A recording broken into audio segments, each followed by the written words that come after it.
নমস্কার। ভোটের ঘণ্টা বেজে গেছে পশ্চিমবঙ্গে, নতুন করে বলার কিছু নেই, কারণ নির্বাচন কমিশন চুপি চুপি করে কিছু করেনি, একদম সজোরে দামামার মতো জানিয়েছে দু একদিন আগেই যে নির্বাচন ঘোষণা করলাম, এবং তার সঙ্গে যদি কেউ মিস করে যান তাই স্বরাষ্ট্র সচিব, মুখ্য সচিব ইত্যাদিদের সজোরে সরিয়ে দিয়েছে। ফলে হই হট্টগোলের কোনো অভাব হয়নি। ফলে নির্বাচন যে আসন্ন এ নিয়ে কোনো সন্দেহ নেই, এবং সেটাও সবাই জানেন। এবং একই সঙ্গে এটাও সবাই জানেন যে সিপিএম তথা বামফ্রন্ট তার প্রথম দফার 192টা আসনের প্রার্থী তালিকা ঘোষণা করে দিয়েছে, কারণ সেই নিয়েও প্রচুর হইচই হচ্ছে। তো তালিকায় আছেন তরুণরা, যেমন দীপশিতা, কলতান, মীনাক্ষী। তালিকায় আছেন প্রবীণরা, বিকাশ রঞ্জন ভট্টাচার্য, মানস মুখার্জি ইত্যাদি। তো সেই নিয়েও মিডিয়ায় হই হট্টগোল, কাঁসর ঢোল বাজতে শুরু করেছে। একটা জায়গায় দেখলাম, একটা অনলাইন পোর্টালে, যে নাম না করে নাকি সিপিএমের এক নেতা বলেছেন যে তরুণরা এসে পার্টিটাকে গানের দল বানিয়ে ছেড়ে দিয়েছিল, এবার অন্তত তা থেকে মুক্তি পাওয়া গেল। তো সেটা ঠিক না বেঠিক বলা খুব মুশকিল, আমি জানি না, পোর্টালগুলো সঠিক খবর খুব কমই দেয়। কিন্তু কথা হচ্ছে যে এই যে কাঁসর, ঘণ্টা, ঢোল ইত্যাদি বাজতে শুরু করেছে, এই নিয়ে কোনো সন্দেহ নেই। এবং একই সঙ্গে এটাও সবাই জানেন যে প্রথম দফার প্রার্থী তালিকা ঘোষণা করে দিয়েছে বিজেপিও। এবং মজা হচ্ছে, সেটা ছিল প্রথমে হিন্দিতে এবং ইংরেজিতে, এবং সেই নিয়েও যথারীতি সোশ্যাল মিডিয়ায় প্রচুর হইচই শুরু হবার পর তারা কোনো ক্রমে একটা বাংলা তালিকা প্রকাশ করেছে। তো হিন্দিতে তালিকা আরেকবার প্রকাশ করিয়া তারা আরেকবার প্রমাণ করিল যে তারা বাঙালি না। তো এখন অবশ্য ব্যাপারটা বাংলায় আছে, এবং এতে চমক বিশেষ কিছু নেই। একটাই চমক, শুভেন্দু অধিকারী দুটো জায়গায় লড়বেন, নন্দীগ্রাম এবং ভবানীপুর। কোনো একটা জায়গায় লড়ার তার সাহস হয়নি। তো এই নিয়েও হইচই হচ্ছে, এবং সিপিএমকে নিয়েও হইচই হচ্ছে। সব মিলিয়ে এখানে পয়েন্ট যেটা, সেটা হলো সব মিলিয়ে একটা চূড়ান্ত উৎসবের হাওয়া। কেমন যেন একটা দুর্গা পুজো ভাব, কেমন যেন একটা উৎসব এসে গেছে, কারোর যেন জন্মদিন পালন হচ্ছে, এরকম একটা ভাব। হই হট্টগোল, চেঁচামেচি, ঢোল, কাঁসর, ঘণ্টা সবই বেজে চলেছে। খালি যদি একটু বেলুন উড়তো তাহলেই যেন অবিকল জন্মদিনের উৎসব।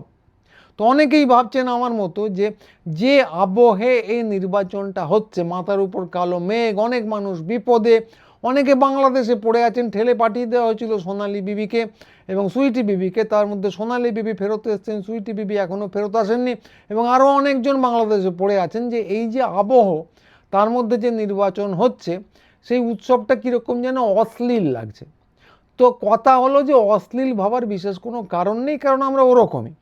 তো পাশের বাড়ির লোক না খেতে পেয়ে মরছে, তা বলে কি আমরা কবজি ডুবিয়ে পাঁঠার জল খাবো না? পাশের বাড়ির লোক ফোঁকাচ্ছে, তা বলে কি আমরা ডিজে বাজিয়ে নাচবো না? এটা কোনো কথা হলো? অবশ্যই নাচবো, কারণ ভোট হচ্ছে গণতন্ত্রের উৎসব। চারদিকে যা খুশি হোক, পৃথিবীতে ভিন গ্রহের জীবরা আক্রমণ করুক, যুদ্ধ হোক, ভূমিকম্প হোক, খরা হোক, দুর্ভিক্ষ হোক, আমরা উৎসব করবই, আমরা মোৎসব করবই। ফলে 60 লক্ষ লোককে যে ঝুলিয়ে রাখা হয়েছে, বেনাগরিক করে দেওয়ার দিকে এগিয়ে দেওয়া হচ্ছে বলে আশঙ্কা করা যাচ্ছে। তো তাতে কি? তো দলগুলো কি এখন গণতন্ত্রের টাকডুমাডুম খেলবে না? মিডিয়া কি সে নিয়ে নৃত্যগীত করবে না? অবশ্যই করবে। তো সিপিএম তো এই গত দুদিন আগে কোর্টে যাবই অসাংবিধানিক, এই যে 60 লক্ষ লোককে বিচারাধীন রেখে তালিকা প্রকাশ না করেই ভোটের দিন ঘোষণা করা হলো, এটা কিন্তু সিপিএম দু একদিন আগে খুব তীব্র প্রতিবাদ করেছিল, বলেছিল কোর্টে যাবই, অসাংবিধানিক ইত্যাদি। তো এই সব বলে টুলে পরের দিনই দেখা গেল তারা প্রার্থী তালিকা ঘোষণা করে দিয়েছে। মানে ব্যাপারটা হচ্ছে যে লড়াই তো অনেক হলো, মুখে অনেক কিছু বলে দিলাম, টোকেন লড়াই হয়ে গেল, আবার কি, আর কত লড়বো? তো কোর্টে যাব বলেছে, নিশ্চয়ই কোর্টে যাবে, সেখানে কি হবে কেউ জানে না, কতদিন বাদে শুনানি হবে তাই জানা নেই, তো তার ফলাফল কবে আসবে তাই বা কে জানে।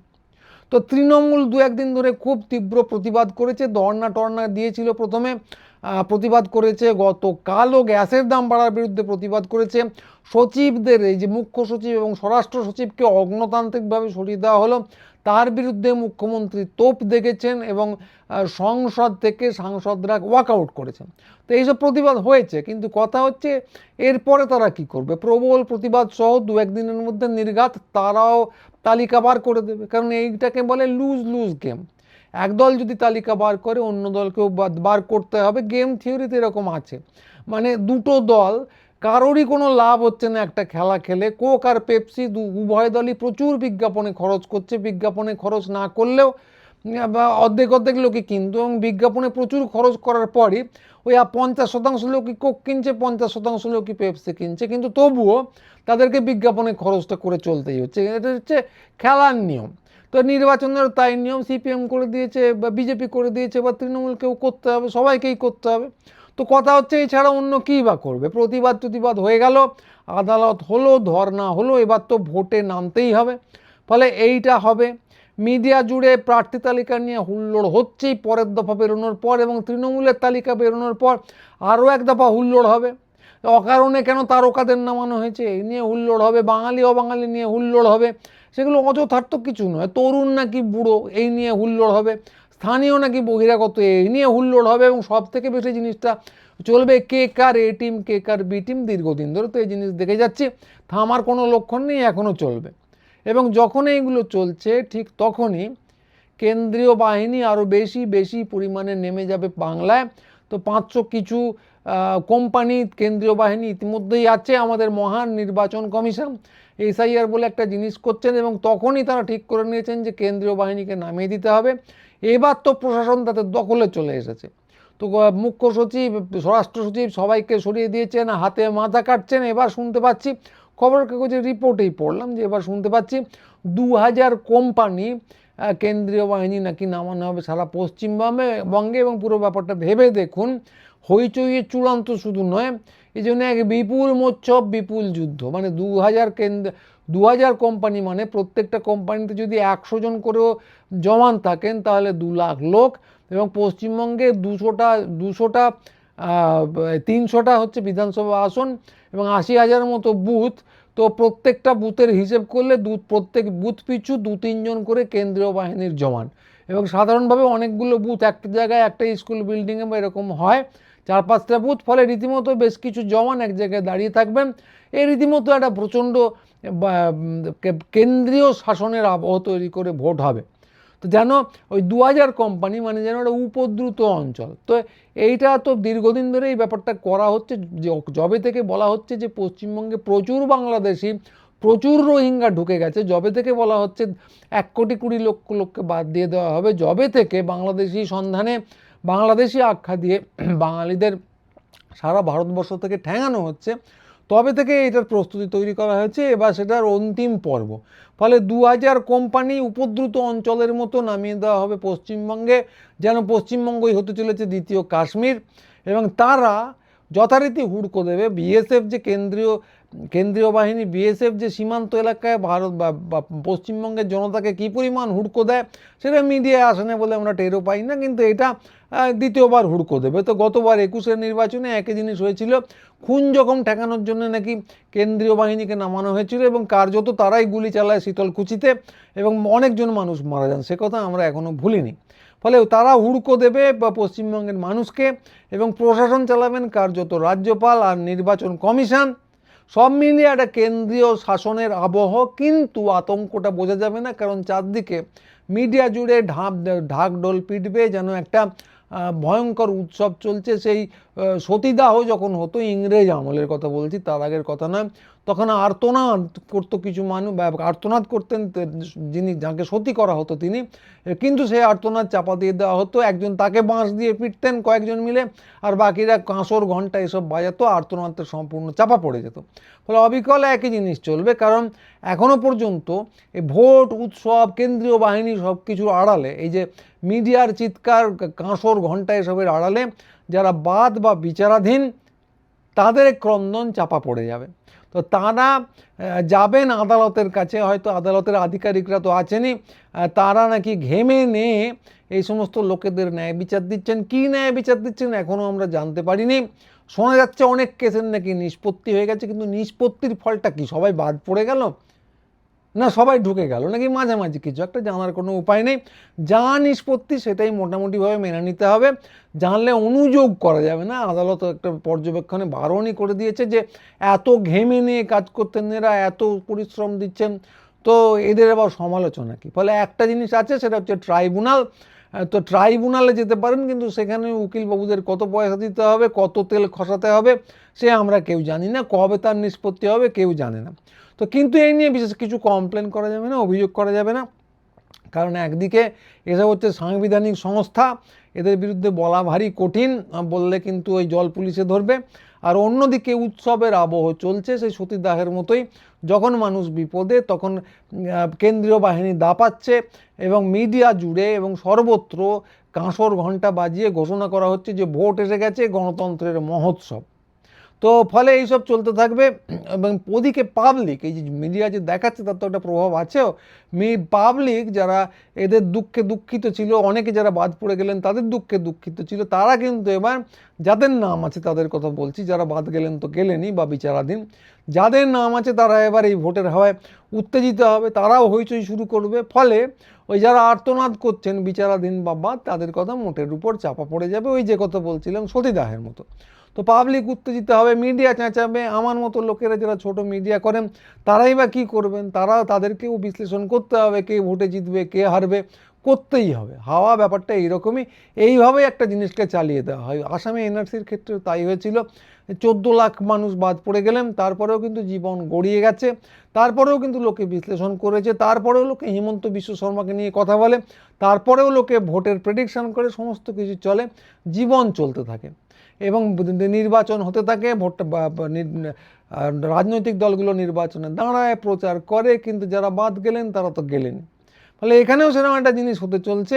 এবং মহেন্দ্রক্ষণ এলে আমরা বিশ্লেষণ করব, এবং মহেন্দ্রক্ষণ এলে বাবু এবং বিবিরা যারা প্রিভিলেজ, যারা ভোটের লাইনে দাঁড়ানোর সুযোগ পেয়েছেন, তারা পারফিউম লাগিয়ে কেন্দ্রীয় বাহিনীর তথাকথিত নিরাপত্তায়, যদি না তারা গুলি করে দেয় শীতলকুচির মতো, তাহলে তারা পারফিউম লাগিয়ে লাইনে দাঁড়াবেন এবং সেখানে মিডিয়া ঢোল বাজিয়ে প্রচার করবে যে পশ্চিমবঙ্গে এত হিংসা হয় কেন, কেন্দ্রীয় বাহিনী এসেছে সেই হিংসা থেকে রক্ষা করার জন্য। শীতলকুচির কথা তারা বলবে না, 21 সালের কথা তারা বলবে না। এবং যারা বাদ গেল বা বিচারাধীন, যারা ভোট দিতে পারলেন না, যাদের নাম তালিকায় নেই বা যারা বিচারাধীন, তাদের কথা কেউ জানে না। তাদের কথা হলে এই যে এখন হুজুগে পড়েছেন যে পারফিউম মাখা বাবু ও বিবিরা যারা ভোটের লাইনে দাঁড়াবেন, আমার মতো লোকের দোষ কিছু নেই, তারা নাক কুচকিয়ে বলবেন কেন কাগজ ঠিক রাখতে পারেনি, আমি তো বলেছি, যেন যারা বাদ গেছে দোষটা তাদের। তো অথবা কিছুই বলবেন না, সম্পূর্ণ ইগনোর করে যাবেন, উপেক্ষা করে যাবেন। তো ফলে একটা চক্র যেটা চলছে, যে চক্র মানে একটা চক্রান্ত বলছি না, ফলে এইভাবেই পুরো ব্যাপারটা চলে যে কিছু মানুষকে বিস্তৃতির আড়ালে, কিছু মানুষকে ঠেলে তালিকার বাইরে পার করে দেওয়া হয়। সেটা শুধু তালিকার বাইরে নয়, তারা ক্রমশ নেই হয়ে যেতে থাকেন। এই প্রক্রিয়া আসামে হয়েছে, 1,20,00,000 মানুষের জন্য এই প্রক্রিয়া পশ্চিমবঙ্গেও হতে চলেছে বলে আশঙ্কা করা যাচ্ছে। ভোটে কে জিতলো, ভোটে কে হারলো, সেটা বড় কথা নয়, বড় কথা তো বটেই, তো এটা একটা ছক যেটা বিজেপি আগ্রাসী হিন্দিস্তান নিয়ে পশ্চিমবঙ্গ দখল করার চেষ্টা করছে। সে নিয়ে তো আমরা অন্য অনুষ্ঠান করেইছি। কিন্তু আজকের যেটা বক্তব্য, যে ভোটের হুজুগটা উঠে গেল, হাওয়াটা উঠে গেল, এতে কিন্তু 60 লাখই বলুন, 1,20,00,000 বলুন, এই মানুষরা আস্তে আস্তে ক্রমশ নেই হয়ে যাবেন। যদি তালিকায় ঢুকতে পারেন ভালো, আর যারা ঢুকতে পারলেন না তারা কিন্তু ক্রমশ নেই হয়ে যাবেন। এই যে পদ্ধতি, এই যে চক্রটা চলছে, এই সাইকেলটা চলছে, তার অবশ্যম্ভাবী ফলশ্রুতি কিন্তু এইটা। এবার 60 লক্ষ যাবেন না 20 লক্ষ যাবেন, সেটা ফলাফল এলে ওই মহামান্য আধিকারিকরা যখন জানাবেন তখন আমরা জানতে পারবো। কিন্তু যারা বাদ গেলেন তারা এই গণতান্ত্রিক ব্যবস্থা থেকে, প্রান্ত সীমা থেকে তাদেরকে ঠেলে বাইরে বার করে দেওয়া হবে, যেমন সোনালী বিবি, সুইটি বিবিকে ঠেলে বাদ দিয়ে দেওয়া হয়েছে। তো পশ্চিমবঙ্গের ইতিহাসে বা বাংলার ইতিহাসে যদি বলেন, এটা কিন্তু কিছু নতুন না। মন্বন্তরের সময় এসব দেখা হয়ে গেছে। সেই 42-43 সালে ফ্যান দাও বলে দলে দলে নিরন্ন মানুষ মরছিল রাস্তায়। তাতে সরকারের ভাঙা গড়া রাজনীতি, আন্দোলন, দেশভাগের পরিকল্পনা, হিন্দুত্বের জিগির কিছুই আটকায়নি। কিছু মানুষ আহাউহু করেছেন, কিছু মানুষ ওই নোংরা মরে যাওয়া দেখে নাক কুচকেছেন, বেশিরভাগ মানুষই উপেক্ষা করে গেছেন। তো এখনও অবিকল তাই। হ্যাঁ, এখন লোকে ফ্যান দাও বলে মরে যাচ্ছে না, যে খাবারের অভাব নেই, কিন্তু কথাটা হচ্ছে যে তার বিপদটা অন্যরকম।